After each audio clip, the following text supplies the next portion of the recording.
Welcome back to another video. This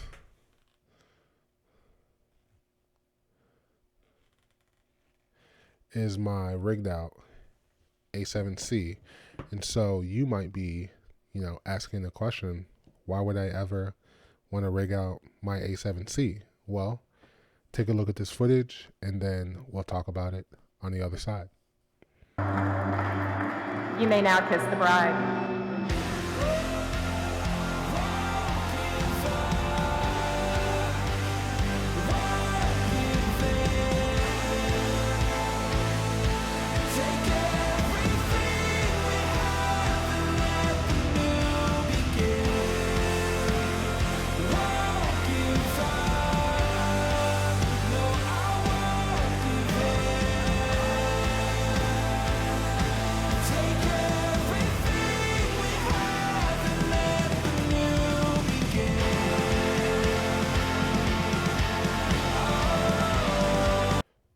So yeah, that is footage from a wedding that I shot that I recorded on the A7C, and I think it gives you a pretty good idea of what it can do in low light and in good light and all of those kind of things. And so that's why you would rig it out. And so I am going to be shooting some video for my YouTube channel tomorrow, and I am going to be able to have someone come and hold this camera to record me, so I don't have to try to hold the camera and do the shoot simultaneously. And so I rigged this out for it to be able, for that person to be able to use it pretty easily. And so I thought it would be cool to show you guys the parts and how, and all of the different things that I use to build this pretty minimal camera rig for my A7C. So without any more hesitation, let's get into it. I'm going into this video with the assumption that if you're watching this video, you already have an A7C and you have already, taken account the price for that A7C. I'm also assuming that you guys have a lens and that you do use for your filming. And if you don't, I think you guys know by now that I believe that the Tamron 28-75 is a fantastic lens to get your hands on whenever I am not recording at night and I am having someone else, run the camera for me. The 28-75 is the lens that's always on the camera, just because I think that the versatility that it gives you is unmatched. First thing I want to talk about is the cage that I use for the A7C, and this is a small rig cage. It is item number 3081, and you can find it on Amazon, and it costs $80. There are some cheaper cage solutions for the A7C on Amazon, but I'm not going to recommend any of them just because I haven't used them. And yeah, I won't say any more about that. And I'll tell you why I think these small rig cages, you guys have heard people talk about this all the time. It just gives you the ability to mount so much stuff to it. And so I have the small rig cage, $40. And the thing that I love most is it does come with this little tool to be able to fasten things. And I found that this tool works for a lot of other stuff. There's something about just having this little flat kind of, it's not going to focus, but this little flat tool has become super handy in a lot of applications. And so, yeah, I love it. And I think that you guys should go out and buy this small rig cage if you have the opportunity to.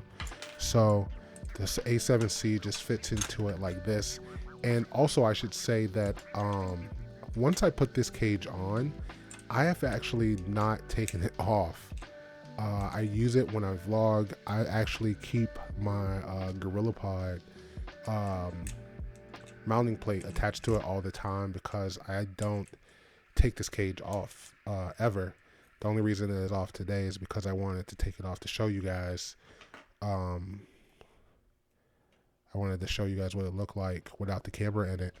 And so what it also does is it gives the camera a little bit more surface space especially, you know, at the grip.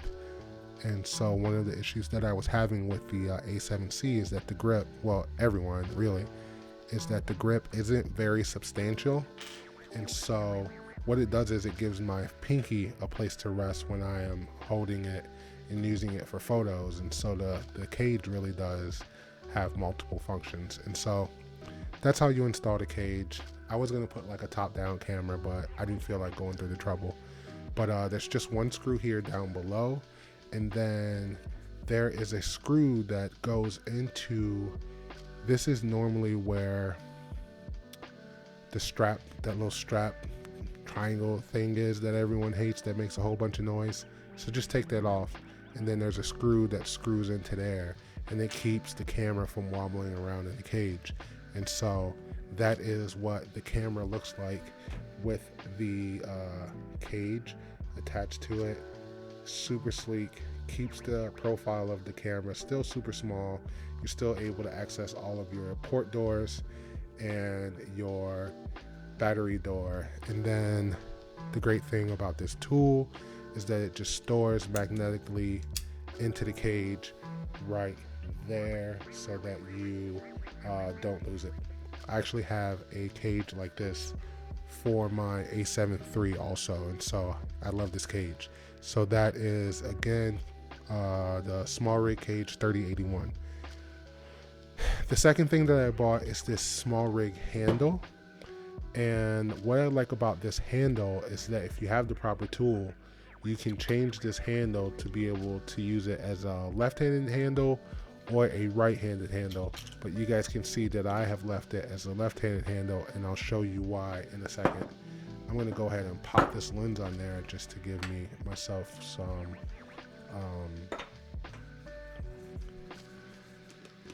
just to show you guys what it looks like in the cage. So there you go, there is the camera and the lens and the cage. Looks pretty sweet. Tamron looks pretty sweet on this A7C. If you're into that kind of thing, about how things look on things, looks pretty sweet.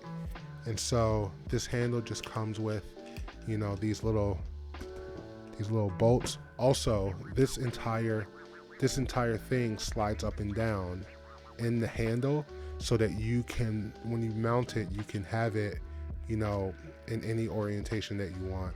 And then this just screws into the side of the cage over here, and I'll show you guys what that looks like right now.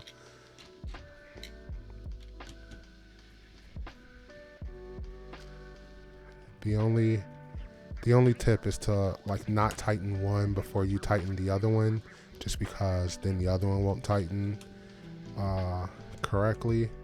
And so there it is. That is what that looks like. And the thing about this handle, this handle really is what kind of sells this rig, just because it gives you the ability to kind of maneuver the camera, the candle. It gives you the ability to maneuver and handle the camera really easily and still have, I'm right-handed, and so it allows me to keep my dominant hand free, and then whenever I'm ready to start shooting, bam, I can get my hand back on the grip on this side, and when I tuck my elbows, it allows me to be able to hold the camera really steady, get some really clean, smooth shots. And I think that just having that second point of contact is really, really key to this whole thing.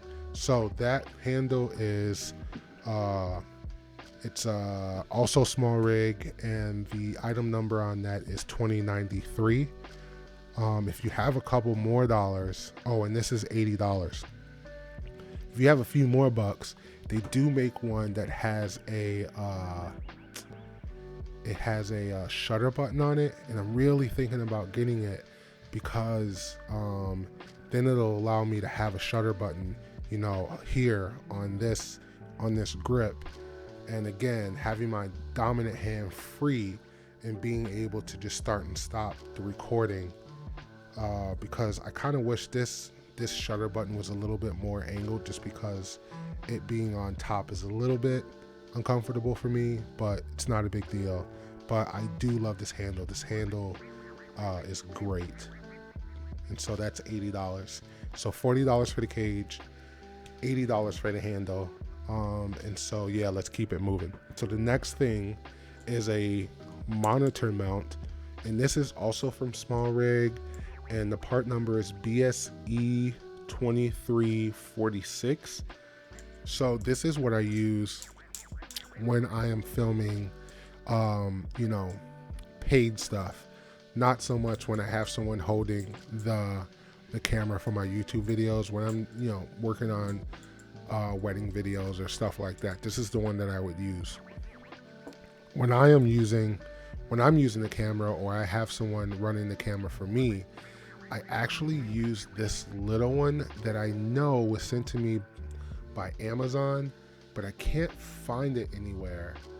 And I don't know why they sent it to me. I know that I didn't order it, but sometimes I'll just receive packages from Amazon. It's the strangest things.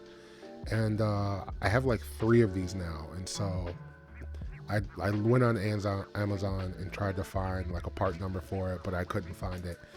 And for a long time, I didn't have a use for it, but now I do. And the thing that I like about it is that between the two, it's much smaller.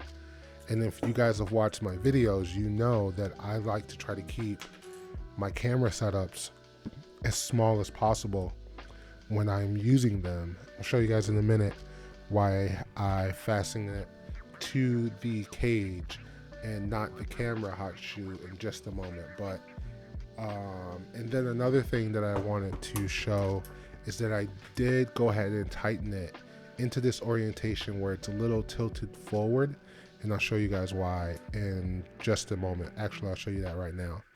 The monitor that I'm using for this rig, that I use when I am just filming my YouTube videos, is the Feelworld Master MA5, and this monitor cost me $170 at the time. This is no longer available on Amazon. In fact, there is one called the Feelworld Master MA6, which I think is actually the newer version of this, which is better in a lot of ways. It's 4K. This one is only 1080p. It's 4K, and it's a touchscreen, and just better in all the ways. I'll list that one below because this one is not available anymore, like I said. And so this is the one that I use when I am just filming YouTube videos. I do have the Ninja 5 that I use when I am making, you know, wedding videos and stuff like that. But that one is bigger and heavier, and it's not the move when I'm just out making YouTube videos. So this one is light, it's easy to use, and you know what, it gets the job done. It's only 5 inches, but again, what it does is it allows me to keep the profile of the camera really small, and it is still about more viewing space than the monitor on the back of the A7C.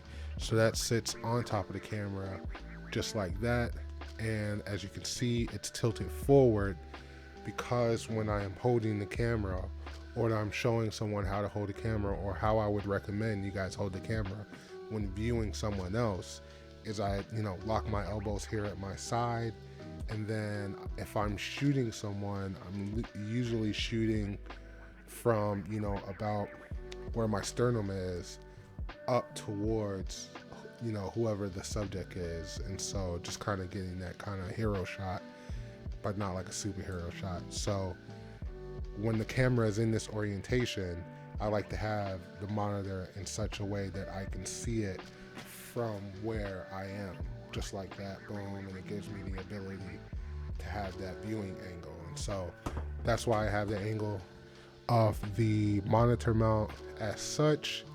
And so yeah, that's the monitor, Feelworld Master MA, and the one that you guys will probably have if you go looking for it is the MA6, and that one I think is only about $140.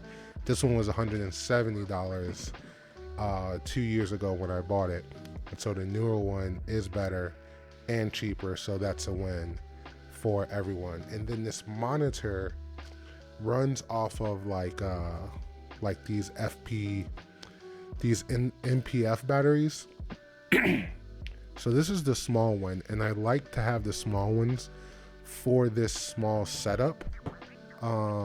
And so they just fit on just like that. And again, the idea of all of this is to try to keep the footprint of this camera really small. And so the battery, this 550 NPF battery, allows me to do that.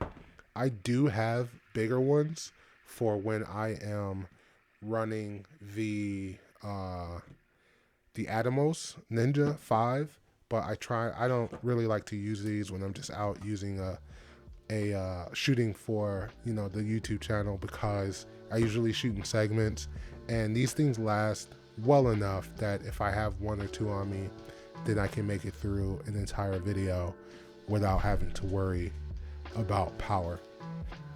And so that's another thing that you guys will notice about this rig, is that I don't have, like, you know, battery power that's running the camera and running the monitor or anything like that.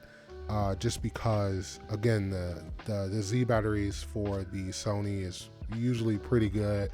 And so if I have two of those, I'm set. And then if I have two of these smaller batteries, I also feel comfortable about making it through, you know, a recording. And then as far as an HDMI cable goes, that's not really the biggest thing that you have to worry about. But I found this coiled cable on Amazon, and then this just ran me like $17. There's cheaper ones, there's more expensive ones. The thing that I like about this is that it is coiled, and so if you didn't want to you know, wrap it around your lens or whatever, if you weren't someone who was super worried about you know, cords, then it just plugs in like that, and then there it is. And so this is it. This is how sound. So the last thing that I add to this little rig is I work a lot with these little Rode Wireless Go systems, and so the last thing that I'm going to add is just the receiver, and that is going to go on the hot shoe of the camera as such. You guys can see there. So it goes right up top on the hot shoe of the camera, and then this little transmitter is just clipped onto, you know, a shirt or a jacket or whatever it is that I'm wearing. And so the thing about this is that it does have a pretty good onboard mic. And so the secret, if you guys are wondering, to getting the best sound out of this is just to point the mic. This hoodie's not the best for demonstrating this, but just to point the mic up towards your mouth. A lot of people I see, you know, clipping it sideways so that the mic is facing out or at a diagonal. For the best sound, you just want to get it pointed directly to your mouth, right? You want to get the microphone as close to your mouth as possible for the best sound. And so that's what I do. And then of course that is $200 brand new. And so that is one option. And so that's it. Here is the rig. As you guys can see, super small, super awesome, and it gets the job done. You guys can see the video there. And so yeah, 1080 video, because your boy doesn't waste his time with 4K, especially when shooting these YouTube videos. And so there it is. Oh, I do want to say that the last thing that I will add, and you guys obviously don't have to go out and by Peter McKinnon Polar Pro variable ND filter. But I do like to keep an ND filter on hand for when I am shooting, especially outside, and so that just goes on the front of the lens as such. This one is the Polar Pro one by Peter McKinnon, but in the past I bought one from Gobe or Goby, I don't know how to pronounce it, for like $50, and so that one worked great. You guys know that obviously, and when you put ND filter on the front of a lens, you have to worry about that X pattern and then some color shifting. And I will say that with the Goby or Go ND filter, you do have to worry about those two. If you turn it too far, you are going to have that cross pattern, and there is a pretty significant color shift with that Gobe ND filter, but post, correction in post. So that is it.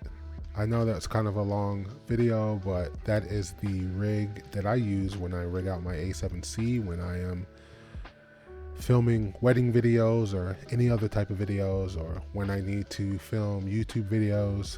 And so yeah, if you made it this far, give me a go socks in the comments or something. I don't know, let me know that you guys made it this far. If you guys have any questions, leave those questions down in the comments. I'm gonna do my best to link everything that I talked about in the video in the description, but I don't make any money off of any affiliate links, and so maybe I will just list everything that I talked about rather than trying to find links. But yeah, if you guys have any more questions, leave those down below. Check out any of my other videos, or if there's some videos that you guys want me to make, let me know. Yeah, so that's gonna do it for this one. I'm Jamil. This is a boy named Jamil, and I will see you guys in the next video. Peace.